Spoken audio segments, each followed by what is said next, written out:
Lisa's Global Citizen performance sparks a huge conversation. NewJeans Hanni summoned to testify at an audit. ae-aespa's glow up, 50-50 boycotting SBS, and so much more in today's episode of Totally Legit K-pop News with me, Angelina. So if you're interested, please keep on watching. Don't forget to like, comment, and share this video with friends you don't have. I'd like to bring attention to my link tree for important resources, information. I'll be updating it as I find more resources and information to share as well. But without further ado, let's get into today's video, today's Monday video, stuff that has happened over the weekend as well as today. So let's go and do that.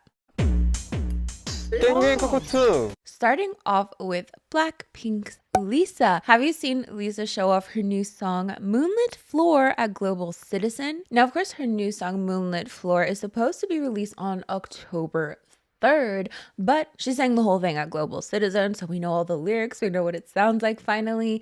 That Sixpence None the Richer's Kiss Me sample. But also on a different note, doesn't this teaser picture literally look like Lisa pre-debut? Like not pre-debut, like still Blackpink, but Blackpink pre-debut in that one photo shoot. You know what photo shoot I'm talking about, right? I'm not even screen recording. Rose with black hair, it feels like a fever dream. Okay, but I digress. People have been talking so much about the lyrics to this song because she says, and I quote, "That French boy got me trippin'," among other very French-centric lyrics. Now, what does a random French guy have to do with anything? Well, for a while now, it's been rumored that her boyfriend is actually super billionaire Frédéric Arnault. You know, of course, they've been spotted together. He's gone to support her at different events. His dad is like the second richest man in the world or something. Wait, Frédéric Arnault. I think his dad's name's Bernard. I don't remember. Former CEO of Tag Heuer. Frédéric Bernard Jean Etienne Arnault. Oh my god. Super, super, super rich. So they're rumored to be dating. He happens to be of French descent. People are putting two and two together, basically saying that she's like basically confirming their relationship together because, you know, of course we have pictures of them together, people seeing them out in the wild together, but she's never confirmed anything. And this in and of itself is not a confirmation, but people are saying it's like, it kind of is a confirmation. I don't know. What do you think about that? But let's look into more of the lyrics and people's reactions, of course. Green-eyed French boy? Huh? I thought it was just that French boy. Wait. I thought it was that French boy got me tripping. Okay. Green-eyed French. Okay. Timothy Chalamet fans, you'll have a new song for your men's edit. Stream Lisa's music. Not Timothy Chalamet! Because, you know, Timothy Chalamet is half French and has green eyes. Does he? Are they not blue? French boy got me tripping. Paris Twilight. Not Lisa hard launching. Well, let's look at the gif. I always skip them. Grandma not mad. Grandma just hurt. I'm hurt. What? I am hurt. I am hurt. I am hurting. I have blood pressure. And I'm hurting. My heart hurt because of the joke. Oh my god. Green-eyed French boy. Oh, Lisa. Oh, so many people are making fun of the way he looks. So rude. That French boy got me tripping. That accent off your lips. Kiss me under the Paris Twilight. She's talking about this guy. Basically, she just confirmed his confirmed relationship with him. Anyways, Moonlight Floor. Sati. So what do you think of the lyrics to the song? Do you think it's confirming anything? Do you think, I don't know, are you, you know, Fred Lisa supporter, Fred Lisa anti? Let me know in the comments below. Oh, wait, another lyric. How your tongue do all those tricks? No! Oh my god, kiss me. That is literally K-pop shocking. But that is not it in terms of heavy, divisive conversations that have been sparked based off of her Global Citizen performance, because similarly to her VMA performance, there's a lot of people saying that she was lip syncing. So we have that criticism that she was lip syncing, and similarly, again, to her VMA performance, there's a lot of people showing fan cams that seem to show a different story. Like the final broadcast that we saw on TV isn't the same as what people were seeing in person. So let's check out the criticism, let's check out the rebuttals, all of that jazz. Now, of course, a lot of people did love her performance, a lot of praise, people really loving her outfit, people talking about the sample, though let's talk about the sample for a minute. I've seen a lot of people say, oh my god, Lisa literally illegally is copying a song that I've heard before. Why does Moonlit Floor sound like a song I've heard before? I can't believe she literally blatantly copied another artist's song. It's a sample. It's Sixpence None the Richer sample. OMG, this is so good, Lisa. So there's a lot of people showing, instances where her mic isn't near her face or her mouth shape isn't matching, what is being said, what is being heard. So we have videos of that nature, but then again, like I mentioned, there are people showing fan cams that seem to show a different story. So let's see, you can clearly hear Lisa's voice on soundcheck, but tomorrow we will watch haters saying it's lip sync. Damn. This is Lisa's voice as she sings live. I hope the haters who say she can't sing or rap will listen to her. Well, that's not a fan cam. Wait, because we have fan cams. Soundtech really be out to sabotage Lisa. Like, just listen to her eat that live performance.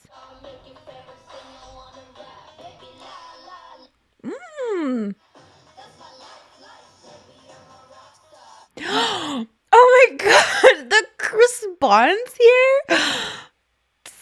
Stop. Some of you guys are too much. I want to see a fan cam of Moonlit Floor. I keep wanting to say Kiss Me, but I want to see, let's see.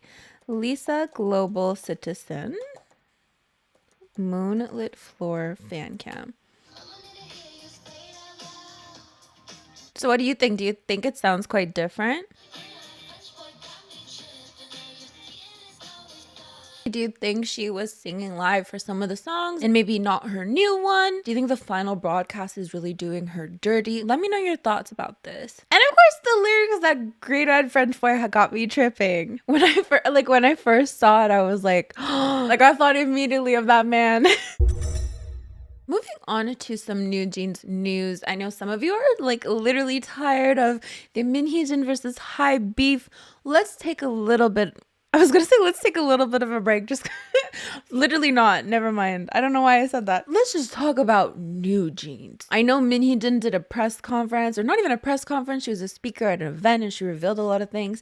I don't know. Are you guys interested in that? Like, I have it in my notes here, but I just don't know if people really care. Hankyung News has reported that NewJeans Hanni, as well as Adore's current CEO Kim Ji-young, were selected to testify at a state audit to be held on the 25th of next month by the National Assembly Environment and Labor Committee. So essentially they want to talk about workplace bullying, and they want to ask Hanni specifically as a reference person about the issue. I don't know if you guys remember in NewJeans emergency live stream, she basically talked about how a manager told another group to ignore her, and they want to talk to the current CEO to explain their response to these issues. Their goal apparently being to shed light on the dark side of K-pop and take a deep look into workplace bullying and the actual conditions of workers outside the labor law. So again, this is reported by Hankyung News, and apparently if you're selected as a witness, you don't necessarily have to attend. But the only way to not attend is to give a letter giving a valid reason as to why you're not attending. Does that make sense? Like, you need a justifiable reason. However, in the case of a witness, even if you submit a letter of absence, if the standing committee determines that the reason for the absence is not justifiable, you can be ordered to accompany them or be indicted if you do not accompany them. I think this is in regards to the current CEO of Adore that a lot of people think is going to have to attend regardless. Hanni might not have to, but according to this wording, people think the CEO will have to attend no matter what. But Hankyung News basically talks about NewJeans' emergency live stream where she talks about being bullied in the workplace, where a manager was telling another group to ignore her. We talked about that. As fans filed a complaint with the Ministry of Employment and Labor, attention is focused on whether this actually constitutes workplace bullying. Since the Labor Standards Act includes a clause prohibiting workplace bullying, the key question is whether NewJeans is a worker subject to this law. In terms of the response to this, there are some people who think like this could be a really good thing. Like, this could make changes that could affect other idols as well, like better workplace environments. However, there are also some people really worried for her because, she's a foreigner. She doesn't have Korean as her native language. Like, this could put her in an odd position. So let's read some comments. I don't think this is mandatory. The report says if she submits a letter of absence, it's not mandatory. Hyein, Hanni can choose, but CEO Kim must attend. I wish she didn't have to attend. I'm worried she will have a hard time. If she just chooses to attend, I will support her. So Hanni might not have to attend. I hope this will become a stepping stone in improving human rights of idols. NewJeans Hyein, I hope they win. And then of course there's people pointing out that she is a foreigner. She's a foreigner. Will she be alright? No, but why did they choose her to attend? What kind of selection criteria did they have that they picked Hanni? Isn't she a foreigner? Please don't attend. I hope she refuses. Low hype is pissing me off. Who planned it? But it's true that they got bullied. The people who told others not to greet them was Pang Si-hyuk and his people. Why isn't Pang Si-hyuk attending? Hanni is a foreigner. Is she even allowed to be selected? It's my first time seeing a foreigner at the National Assembly. What crime did the kids commit seriously? Why? Anyways, a lot more comments empathizing with the fact that she's a foreigner. Like, this must be scary for her to face. It's, like, again, if she doesn't have Korean as her first language. Other people saying this is a natural consequence to NewJeans' actions as a whole. Some people thinking that this is a smear campaign because why did they choose her out of all the members? People saying that this is actually the fans' fault because after what Hanni said in the emergency live stream, it was the fans that filed petitions to the Ministry of Labor so that there could be an audit on Hybe. NewJeans were mocked by K-pop stans for speaking up, saying their careers are over after that live. However, thanks to their bravery, it could lead to better treatment for your favorite idols too. These girls spoke up not just for themselves, but for the entire industry as well. NewJeans Hanni being called to testify at the National Assembly, this is huge. It's about time the darker side of the idol industry gets addressed publicly, but can one testimony really shake up the entire system? Eyes will definitely be on this one. This is a big step towards addressing the serious issues within the industry. Hopefully Hanni's testimony will shed light on the harsh realities idols face and lead to meaningful change. So of course, what do you make of this situation? Are you worried for her? Do you think this is a good idea? Do you think this could make a good change for all idols in their workplaces? Let me know all of your thoughts. Still on that NewJeans note, however, it seems that people think Hyein was snubbed by the Korean media. Now, when idols go to the airport, it's a whole event. Sometimes even idols receiving backlash for not properly greeting the media as they're leaving their planes or boarding their planes. So NewJeans Hanni was going to her scheduled schedules, but it's being reported that only one media outlet took pictures of her. Now, this is in comparison to other idols who were also at the airport at the same day around the same time who got their pictures taken by many more media outlets, but it seems NewSen was the only one to take pictures of Hyein specifically. So this was pointed out in a forum where the OP says everyone was in the same airport and left around the same time. So we have J-Idol's Minnie, Blackpink's Jennie, and of course NewJeans Hanni. And they're saying Minnie got her picture taken by NewSen, TV Daily, Herald Pop, OSEN, MHN Sports. Jennie got her picture taken by NewSen, News Culture, The Power News, Top Star News, TV Daily, Herald Pop, OSEN, MHN Sports, and then Hanni only got her picture taken by NewSen. Here's some comments. This is legendary. Hybe seriously gives me the creeps. No, but what is Hybe? No matter how much you think about it, Hybe needs to undergo National Assembly audit to control the media to this extent is concerning. So Hybe's control over the media wasn't a lie. Wow. I'm not swearing only at Hybe. All news outlets are the same as them. This is honestly legendary. How can they call themselves a media outlet? I wonder how much money did the rest of them eat from Hybe aside from NewSen? The record that aside from NewSen, all of them went to play golf. It's possible that News Culture, The Power, and Top Star News only went there for Jennie, but what's up with the rest? So of course, some people blaming Hybe for this. Other people are a little skeptical, like, well, we need to compare it with another NewJeans member. This comment saying, wouldn't it make more sense to compare it with Hanni? Since she was also going off to attend a week ago, if we compare the number of news reported to Hanni, we can see if Hybe is deliberately doing this. Comparing Hyein to two other idols from different companies doesn't make sense. No, because reporters sit in can camp all day at the airport unless they were instructed not to. If all three arrived at close intervals, it's even weirder because journalists will sprint back and forth to maximize the number of artists they can capture for press purposes. So comparing the same day artists makes sense. Some people thinking it's not weird at all, but of course let me know if you think it's weird. If you think the photographers all were playing golf, let me know what you make of this situation. aespa are said to have their comeback soon with Whiplash, and wouldn't you know, ae-aespa are joining them. Now, if you're a new fan, maybe you have no idea who ae-aespa are. I mean, Before aespa even debuted, they were kind of promoted as an 8-member girl group. Now this was kind of scrapped, or like it wasn't really brought, like it didn't really work out, if you know what I mean. Like as soon as people saw ae-aespa, I feel like it was just really negative. Like people were like, what is this? Why do they look like that?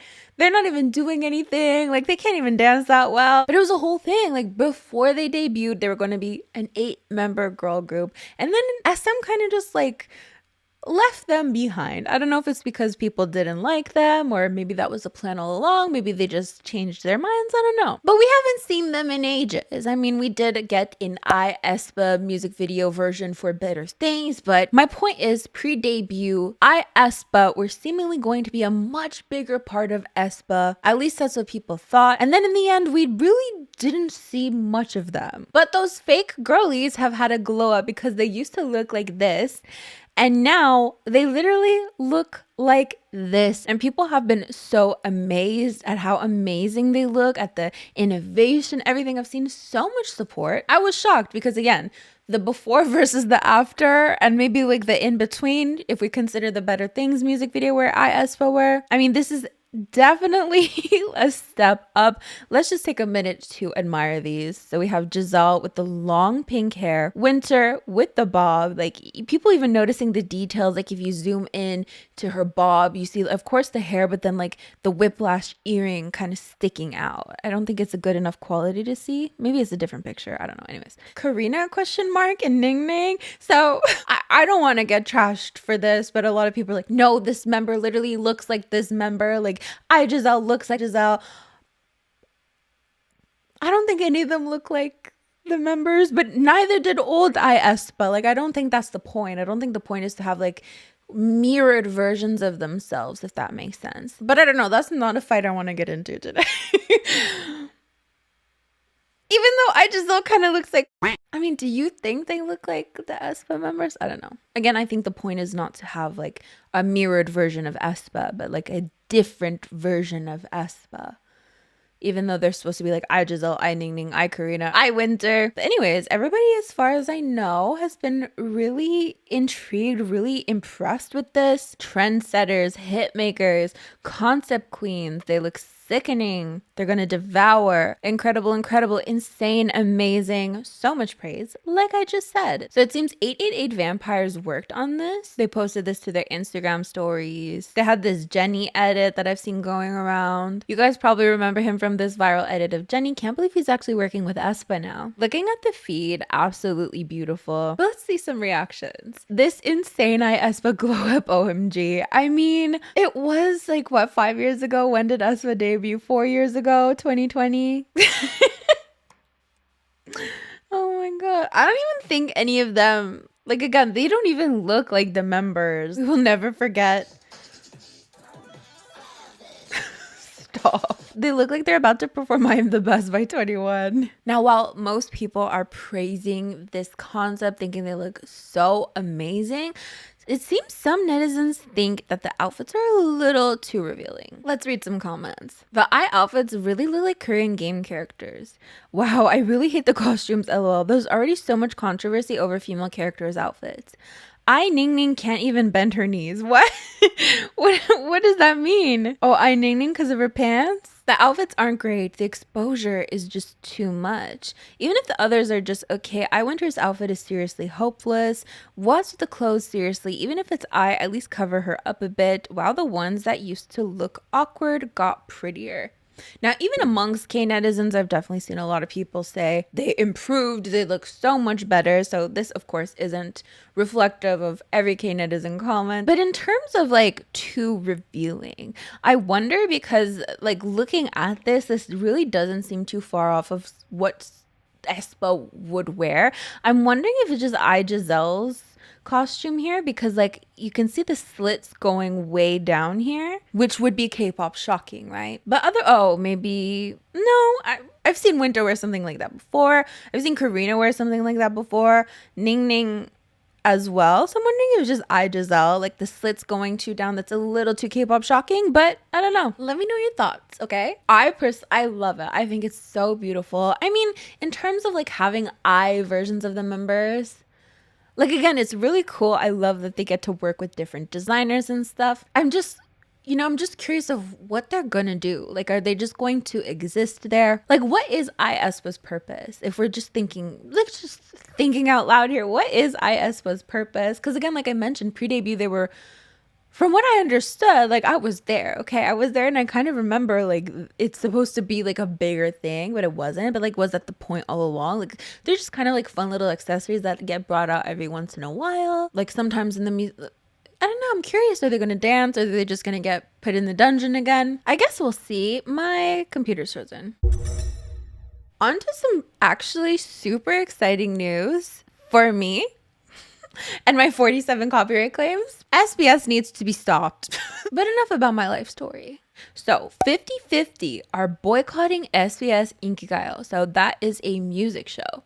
We have Mnet's M Countdown, KBS Music Bank, MBC Music Core. Something's wrong there. But anyways, SBS Inkigayo is a music show where idols go to promote their songs, right? It's in the lineup on Sundays. So why would 50/50 want to boycott SBS Inkigayo? Now, I say 50/50. I don't think the new 50/50 members care in the slightest about any of this, have any like, I don't think they give a crap about this, to be honest. But anyways, the CEO of Attract is making his artists boycott SBS Inkigayo because before the new 50/50 came to be, essentially, SBS aired an episode of Unanswered Questions that was deemed to be too biased. Now, it's really interesting because depending on who you're asking, either the episode was too biased or perfectly showcased how the members felt. So some people felt it was too pro the members' experiences and like totally disregarded the CEO's experience as CEO. It was a whole thing. We actually covered it before on this channel, but like that's the reason that they're not going to be promoting on Inkigayo, that they're boycotting Inkigayo, because of that episode that aired that painted the CEO seemingly in a bad light. I personally didn't watch the episode, but it was quite controversial in Korea. And because SBS never apologized, that's why they're boycotting. So the CEO basically said, "I will speak clearly. Even if entertainment and current affairs are different, Unanswered Questions made a huge mistake regarding Attract and me. Chun Hong-jun," he added, "people around me say, since entertainment and current affairs are different, why not participate for promotional reasons? I don't care about publicity. Sometimes honor and pride are much more important than money." So an important thing to note about that specific episode is that it seemingly was deleted after the fact. They admitted their mistake, and the Korea Communication Standards Commission also issued them a warning for biased coverage. But despite all that, they never personally apologized to the CEO of Attract. There's been no contact at all. Having been in the broadcast industry for 30 years, I received indirect messages from PDs I know saying they would arrange a meeting. I told them, instead of planning an unofficial apology, make an official one. That's how my pride will be restored. How can I accept this after you've attacked me while I was doing nothing, he expressed. It's extremely unfair that they've not given any official apology to date after attacking a passerby. Just because they are a powerful group or broadcasting station, it doesn't mean they can act however they want. But that's not it. The CEO continues. Through my manager, I said, don't even bring them a CD. There are two types of death. One is a physical death and the other is economic death. These are the people who drove me to economic death, he said. It's common sense. If there is no apology or action, how can I get out of there? He asked. So a lot of the comments are saying the CEO is cool. They're supporting this boycott. Like, SBS should have apologized. Now, this is definitely very divisive because if you support old 50/50, then you have a very different opinion on this. You have a very different outlook on this. Because if you are pro old 50/50 members, then you support them and their struggles. And that episode of Unanswered Questions, from what I understand, from what I remember, I never saw the episode, just, it was deemed as being too biased and against the CEO. I assume it really highlighted the members' struggles. So there's definitely two very different ways of seeing these, right? Because you really have two camps of people who support the CEO, who think it was really horrible of 50/50, old 50/50, including Kina, but no longer including Kina because she's in the new lineup. But back then it was horrible of them to go against the CEO who gave them everything, who, sold his car to provide for them. I don't know. And then you have people who are anti-CEO pro members who are like, these girls went through so much. Look at all of the things they suffered with to be idols. Of course they want to get out of this contract. Inkigayo's $36 isn't even worth it. Wish SM also did that after what they've done with Wendy. I forgot that was SBS. Honor and pride more important than money. You're an idol company. This is better PR than participating in one more or less music show anyways. Some people are saying that they're basically lying, that they're going to Dream Concert, which is hosted by SBS anyways. I'm sure SBS is devastated. Let's actually take a look back at that episode, because I'm just, talking about it through memory. Because from reading the comments, it seems that people really respected the show Unanswered Questions, but then after their 50-50 episode, people thought of them as a big joke. Oh no, Inkigayo just lost 3 viewers. So let's just refresh our memories a little bit. Okay, critics argued that the program only presented the perspective of the 50-50 members who had left their agency Attract, leading some to question the show's credibility as a current affairs program and even call for its cancellation. It seems Dispatch got involved into this too. So yeah, I just thought that was interesting. Do you agree with some of the comments that publicly announcing that you're not going to be participating in a music show promotion is actually better PR than actually appearing on that music show? Do you think it's petty? Do you think it's reasonable? Let me know what you think of this Inkigayo boycott. Well, the SBS boycott that has to do with Inkigayo. Okay, so the KMCA is apparently implementing new protocols. And we were just talking about SBS and Wendy's very unfortunate accident. A lot of the people in the comments were like, actually, since Wendy's accident, I have a very bad taste in my mouth about SBS. Just to refresh our memories very briefly, she fell off the platform, was very injured, had to take a lot of time off. These new rules are to better protect artists and their rights, from transparent appearance fees to even literally safety measures. So I thought we could check it out together. So the KMCA is the Korean Music Content Association. This has to mostly do with award shows, which again made me think of Wendy because it was at an award show that her accident happened. So the focus on transparency around appearance fees, which has been a hot topic among fans and industry insiders alike. So even if an artist is going to perform for free, there's going to be very transparent guidelines in their contracts. In a move aimed to create fair conditions for both artists and organizers, the KMCA's new contract outlines clear guidelines on appearance fees, safety protocols, and artists' rights. So it seems for the first time, this wasn't done before, fees for performing at these shows will be agreed upon in advance, ensuring that artists are properly compensated. Even in cases where performers agree to appear for free, the contract establishes clear rights and obligations for all parties involved. And then we get to the safety, which is top priority. Organizers are now required to implement stronger safety measures to ensure the well-being of both artists and fans. This includes ensuring a safe performance environment and protecting the personal rights of artists, including their copyrights and image rights. Of course, copyrights and image rights are important, but I think physical safety for both artists and fans is a huge concern for a lot of people. What was the last award show where Hong Jung of ATEEZ was going to the security and it looked like he was being super serious, and a bunch of idols kept trying to say something was wrong, and people were alleging there was defecation and urination in the crowd. What award show was that? I remember covering it. I don't remember what award show it was, but anyways. But it would be interesting to see that finally, now we won't have high platforms with no stairs where idols could potentially fall off of. Artists themselves have clear responsibilities under the new guidelines. They are expected to participate in rehearsals in the main event, as well as maintain a professional demeanor that reflects their status as public figures. Here's what KMCA have to say. Through the announcement of this standard performance contract, we hope to protect the rights of artists and management companies in K-pop award shows more fairly and transparently. We will continue to work towards the sustainable development of the music industry. So again, I just thought that was interesting and wanted to discuss it with you guys because, of course, above everything else, safety is the most important thing. And then, of course, standardized contracts. I have no idea what the contracts were like before. Did you just not get paid? Are they now implementing that? Oh, you should be getting paid for this. It's really interesting. Someone needs to write a tell-all. We have our unofficial tell-all, but people feel a certain way about that.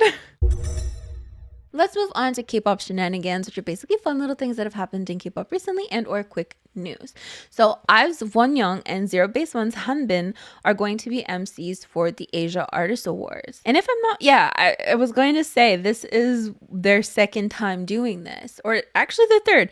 No, this is their second time doing this together, but this will mark Wonyoung's 4th year hosting the AAAs. We need to talk about Moodeng's official Facebook shared that Moodeng loves aespa. I thought this was so cute because there are clips of aespa's concert where they're talking about Moodeng and Ningning is imitating Moodeng. Moodeng? And then I saw this tweet and just like the picture was so funny. Moodeng shares that she loves aespa. For our little discussion segment, Cube's new boy group Nowadays covered Giotto's Queen card, and it seems some fans aren't too impressed. Now, I haven't seen it personally. I just saw like the headline of it. Like, why did they change the lyrics? And I've seen some tweets about it, so let's react to it. Okay, so it's the same so far. Okay, we're getting to the chorus.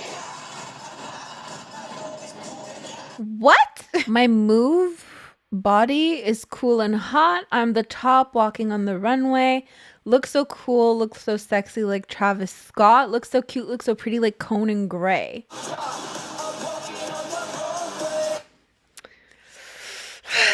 Not the walking on the runway. They're literally not even changing the lyric queen card. They're not changing the choreography. It's just a couple of the lyrics.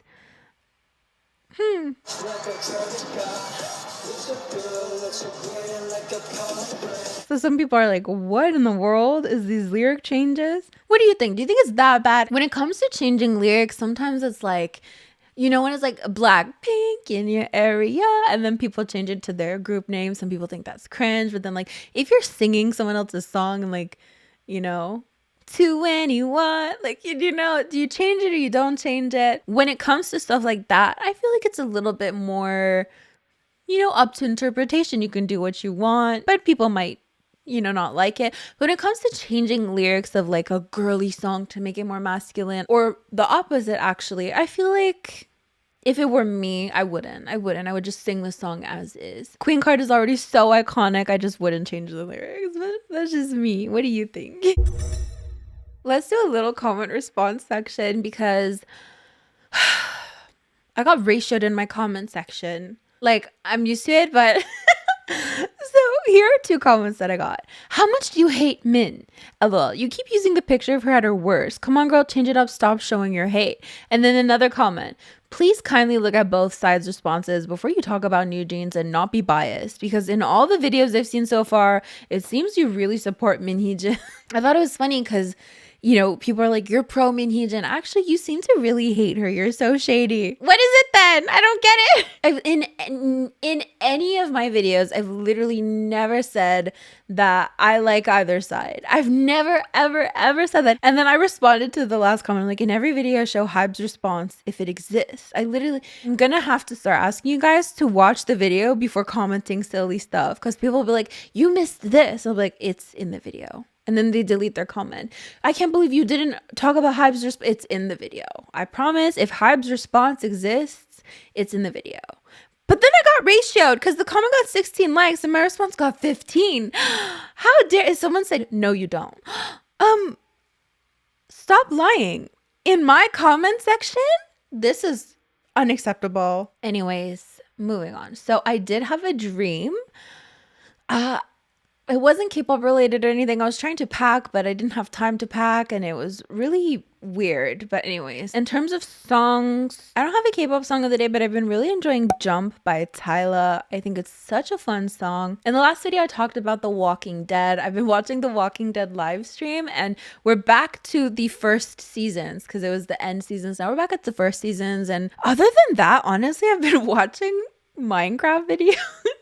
There's this YouTuber SB737 and I used to watch his Hardcore World and then I stopped for a year because I started watching him again and I checked back to the last video I watched of him. It was a year ago So I'm like catching up on his hardcore. I don't know why. I don't even play Minecraft anymore. When I play Minecraft, it's literally like I start a new world, do all this stuff, get bored, start a new world. I'll start 3 worlds in a day. I get so bored. I'm not good at it. Like, I don't get how these hardcore Minecraft YouTubers do get anything done, because I'll like sail for 5 minutes and there's nothing for 5 minutes. Anyways, all that to say, what YouTubers are you guys watching? I recently watched the movie Longlegs with Nicolas Cage. I didn't know it was Nicolas Cage, but it's so good. It was such a good movie. So I've been watching a lot of reviews. I love watching movie reviews. If anyone yaps for a really long time, I love it. I love it. So I watched Found Flicks Ending Explained for Longlegs. I love found flicks. That's what I've been up to. But Jump by Tyla, such a fun song. I'm also canceling my Spotify because I'm just not listening to enough music. They never had a pretty girl from Joburg to me now, and that's what they prefer. Oh, another song I've been really loving is Answer Ode to Joy featuring La Poeme by ae-aespa. It's just so majestic. I love Answer at its core. It's my first comeback with ae-aespa, but this version,